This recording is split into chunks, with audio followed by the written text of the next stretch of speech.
Dari awal tanam, bibit yang kita tanam itu untuk fase vegetatif atau pertumbuhan itu sekitar 6 bulan ya. Jadi cepat karena iklim kita itu panas, jadi pertumbuhan anggur itu sangat cepat. Untuk kegagalan budidaya anggur itu biasanya karena negara kita itu subtropis, jadi biasanya terkendala dengan curah hujan yang tinggi.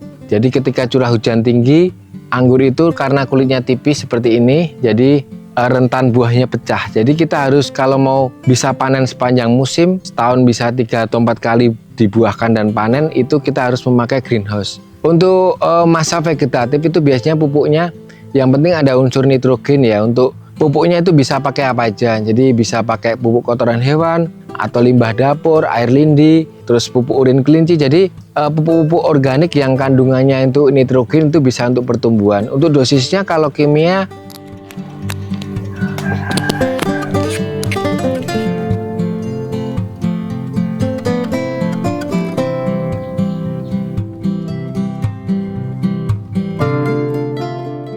Oke, nama saya Danang Priyatmoko. Saya tinggal di Kanutan Sumbermulya Bambang Lipuro, Bantul, Yogyakarta.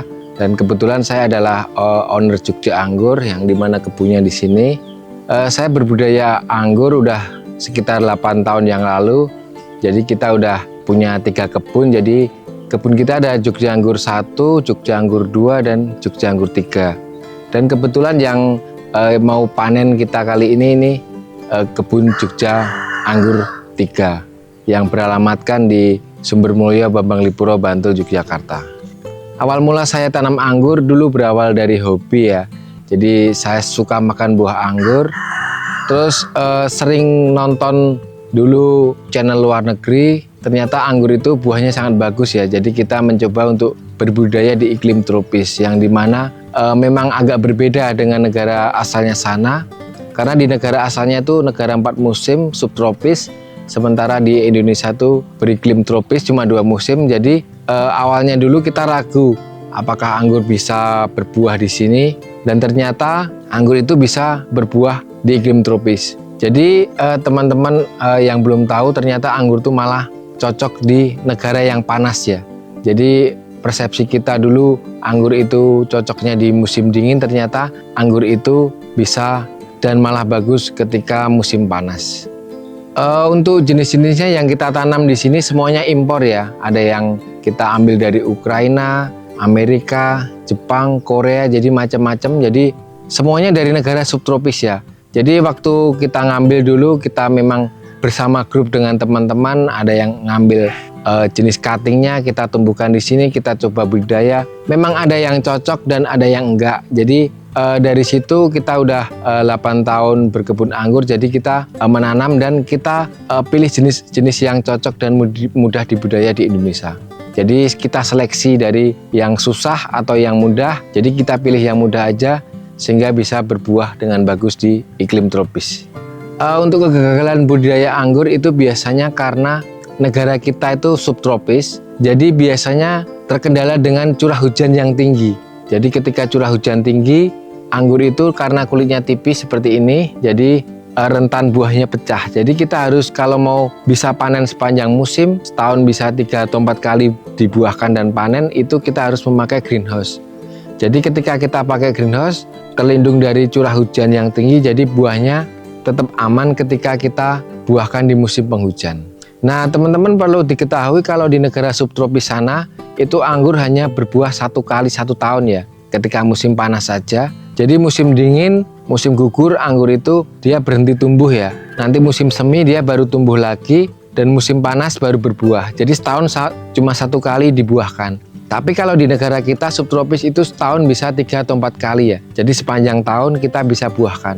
Anggur itu tidak mengenal musim, jadi yang membuat musim itu pemiliknya. Jadi anggur itu dibuahkan ketika kita pangkas, kita potong rantingnya, nanti tumbuh tunas bawa bunga. Jadi anggur itu enaknya kita bisa setting kapan mau panen. Jadi ketika misal 3 bulan lagi kita mau panen, 3 bulan sebelumnya atau hari ini kita pangkas, nanti 3 bulan kemudian pas panen. Jadi kita bisa jadwalkan. Kalau pupuk yang terbaik itu sebenarnya pupuknya organik, kita pakai pupuk kotoran hewan. Jadi di sini kita memakai pupuk kotoran hewan, kita tabur. Terus untuk kimianya kita hanya pemicu aja. Jadi untuk pertumbuhannya kita pakai NPK. Terus untuk pembuahannya kita pakai unsur fosfat dan kalium, bisa pakai MKP atau kita bisa buat pupuk racian sendiri, yang penting unsurnya fosfat dan kalium. Jadi kita bisa padukan antara pupuk kimia dan organik, tapi tetap porsinya kita banyakkan yang organik. Jadi pohonnya bisa awet, bisa terus subur dan sehat. Dari awal tanam, bibit yang kita tanam itu untuk fase vegetatif atau pertumbuhan itu sekitar 6 bulan ya. Jadi cepat karena iklim kita itu panas, jadi pertumbuhan anggur itu sangat cepat. Nah ini pohon di sini ini berumur 8 bulan lebih sedikit mungkin ya. Jadi ketika pohon ditanam umur 6 bulan itu kita proses pupuk vegetatif atau masa pertumbuhan. Nanti setelah vegetatif selesai kita generatif, kita masa pembuahan. Jadi cepat nanti ketika dari 0 tanam sampai panen itu 0 sampai 6 bulan itu masa vegetatif, nanti 3 bulan kemudian panen. Jadi dari 0 sampai panen itu berumur 9 bulan. Jadi ini pohonnya nanti kita panen pas umur 9 bulan ya. Untuk panen pertama 9 bulan udah bisa panen. Nanti pohon istirahat 1 atau 2 bulan, kita pangkas lagi dan berbuah lagi. Nanti untuk masa panennya lebih cepat ya, karena kita udah nggak masa vegetatif lagi, pohonnya udah gede. Dan pohon anggur ini berumur sampai puluhan tahun ya. Jadi bisa sampai 50 tahun atau lebih, bahkan di luar negeri itu bisa sampai ratusan tahun. Intinya yang penting kita rawat.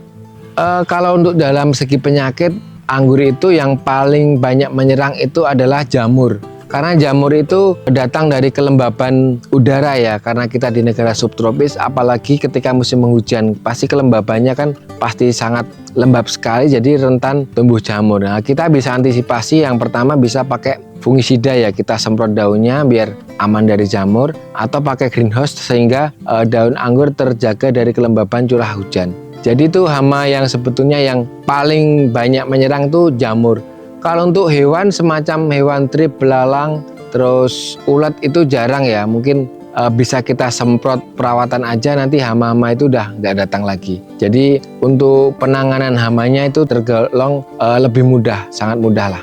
Untuk masa vegetatif itu biasanya pupuknya yang penting ada unsur nitrogen ya. Untuk pupuknya itu bisa pakai apa aja, jadi bisa pakai pupuk kotoran hewan atau limbah dapur, air lindi, terus pupuk urin kelinci. Jadi pupuk-pupuk organik yang kandungannya itu nitrogen itu bisa untuk pertumbuhan. Untuk dosisnya kalau kimia mungkin sedikit dulu ya, jadi menyesuaikan. Jadi ketika masa pertumbuhan kecil bisa pakai NPK setengah sendok makan dulu. Tapi kalau organik itu lebih aman, jadi kita bisa pakai pupuk racian limbah dapur sendiri juga bisa. Jadi fleksibel sekali. Ini juga kemarin untuk pembuahan di sini kita pakai pupuk dari organik juga, dari sabut kelapa untuk pembuahannya. Jadi nggak harus kimia, tapi organik pun tetap bisa berbuah dengan bagus. Nah untuk pembuatan bibit itu biasanya kita melalui proses okulasi atau grafting ya, atau sebenarnya stek bisa. Jadi batang-batang anggur itu kita potong, kita tancap seperti singkong pun nanti bisa tumbuh dengan bagus dan bisa berbuah. Tapi lebih bagus lagi ketika kita grafting, jadi kita memakai batang bawah lokal, jadi kita tancapkan entres atau tunas dari batang impor, lalu kita tumbuhkan dan nanti jadi bibit. Nanti bawahnya lokal tapi atasnya impor, itu perakarannya lebih bagus. Jadi karena yang lokal udah endemik di tanah kita, sementara yang impor kita ambil atasnya aja untuk pembuatan dari buahnya ke depan. Jadi untuk pembuatan bibitnya melalui proses dari batang yang kita potong ya. Jadi proses setek, terus langsung ketika kita udah tumbuh kita okulasi dan jadi bibit. Nanti dari bibit itu kita tanam 6 bulan kemudian udah bisa kita buahkan, jadi cepat sekali. Kalau untuk potensi dari buah anggur ini sangat luar biasa sekali ya. Jadi banyak sekali wisata-wisata buah. Tapi khususnya anggur itu masih sangat jarang. Jadi banyak sekali tamu-tamu yang datang dari kota ataupun luar kota yang udah inden buah di sini. Jadi buah-buah ini udah terinden semua. Jadi udah banyak sekali yang WA kita melalui Messenger, melalui YouTube, melalui IG. Jadi udah memesan dari buah anggur ini. Jadi untuk pemasarannya sangat luar biasa sekali. Karena pasti untuk wisata petik anggur ini sangat menarik ya. Kita bisa petik sendiri di kebun, kita panen. Jadi edukasinya ada, wisatanya ada, dan kita mendapat makanan yang sehat juga melalui petik anggur yang fresh tanpa bahan pengawet. Oke teman-teman yang mau belajar untuk berkebun anggur, bisa kita bantu ya, dari awal pembibitan sampai pembuahan sampai panen bisa kita bantu. Jadi di sini memang menyediakan, konsepnya di sini Jogja Anggur adalah wisata edukasi ya. Jadi kita berbagi ilmu khususnya tentang perawatan dan pembuahan buah anggur. Jadi teman-teman yang datang bisa, yang dekat bisa datang atau belajar di sini, nanti kita pandu. Ada tim-tim dari kita, teman-teman yang siap membantu. Untuk teman-teman yang berminat untuk reservasi atau pesan bibit atau buah, bisa langsung aja di WA 081 227 424 08, itu WA saya sendiri. Atau yang mau konsultasi masalah anggur juga kita layani. Jadi teman-teman niatnya di sini kita mau berbagi ilmu, jadi teman-teman bisa WA nomor tersebut. Jadi untuk pemesanan bibit atau reservasi buah atau wisata petik anggur bisa WA nomor di atas. Kebetulan kami juga Jogja Anggur mempunyai channel YouTube Jogja Anggur juga, jadi teman-teman bisa lihat channel kami juga. Di sana ada penjelasan semua tentang edukasi berkebun anggur.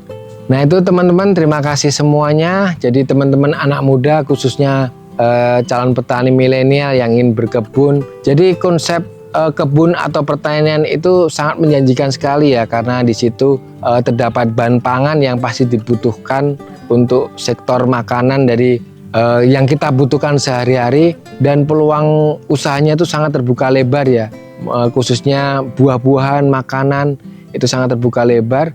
Jadi teman-teman nggak perlu ragu, yang khususnya bagi pemula yang ingin memulai berkebun itu prospeknya sangat luar biasa, karena kebutuhan akan impor buah anggur di Indonesia itu masih puluhan triliun per tahun, dan itu belum ada kebun di Indonesia yang menyediakan ya. Jadi kita impor semua dari Cina, dari Selandia Baru. Jadi itu sebuah peluang usaha yang sangat bagus. Ketika kita bisa mengembangkan di sini, kita bisa menjual buah yang lebih sehat, yang lebih segar, lebih fresh tanpa bahan pengawet. Jadi teman-teman nggak perlu ragu untuk jika ingin bertani, nggak perlu ragu, karena kedepannya itu prospeknya sangat luar biasa sekali.